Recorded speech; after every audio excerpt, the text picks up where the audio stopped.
ইমান বেছি গৰম পৰি আছিলে আম টেঙা খাবলৈ মন গৈছিলে কিন্তু পাৰিবগৈ এলাহত নোখোৱাকৈ আছিলোঁ। তাৰপিছতে আইতাই আম 3টা পাৰি আনি ক'লে মই পাৰি আনি দিছোঁ তই কাট খাওঁ। তাৰপিছত মই ৰখাত নাই ডাইৰেক্ট গৈ বাৰীতে হাবিয়ে জংঘলে সোমাই পিনে দেখিছে কলপাত কাটাত লাগিলোঁ। কলপাত ধুনীয়াকৈ এখন কাটি আনিলোঁ। তাৰপিছতে মই কাটি মেলি ৰুকিলোঁ। বাকীখন ভিডিঅ' কৰিবলৈ নহ'ল যিহেতু মোৰ ভিডিঅ' কৰি দিবলৈ মানুহ নাছিলে। তাৰপিছত ধুনীয়াকৈ মই নিমখ দিলোঁ আৰু বাৰীতে জলকীয়া এজোপা আছিলে যিহেতু মানে ঘৰতে সেইজোপা কোমলীয়া হ'লেও মানে কেইটামান ছিঙি আনিলোঁ। ছিঙি আনি বম জ্বালা দিলোঁ আৰু চবকে খাবলৈ বুলি মই ভাগ দি দিলোঁ মানে ভাগ কৰি পিনে।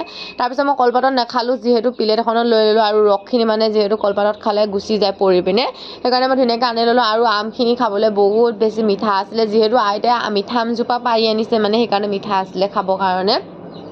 তাৰপিছতে ভাইটিয়ে ফোন কৰি ক'লে যে হাঁহ খাবলৈ মন আছে যদি সেইকাৰণে মই লগে লগে গ'লোঁ মা ঘৰলৈ আৰু গৈ পাই পিনে সি ৰখাত নাই ৰাতি হ'ল যিহেতু ডাইৰেক্ট হাঁহ ধোৱাত লাগিলে আৰু চাই আছে কোনটো সৰু হাঁহ যিহেতু সি সৰু হাঁহ খুৱাব সেইকাৰণে চাই আছে কোনটো সৰু হাঁহ বুলি আৰু ৰখাত নাই কাৰণে ডাইৰেক্ট হাঁহটো ধৰি নি পিনে সি মাৰ হাতত দিলেগৈ। মায়ে কুটি বাচি মোক ক'লে যে তই হাঁহটো বনা মজাকৈ আজি খাম আৰু মই গেছটো জ্বলাব যাওঁতে ভাইটিয়ে ক'লে যে গেছত আজি নাখাওঁ জুইত বনাকৈ ধুনীয়াকৈ গেছৰ জুইত বনোৱাটো খাম আজি। সেইকাৰণে মই মাক ক'লোঁ জুইকুৰা জ্বলাই দিবলৈ। মায়ে ধুনীয়াকৈ জুইকুৰা জ্বলাই দিলে আৰু মোক যা যোগাৰবোৰ কৰি দিলে।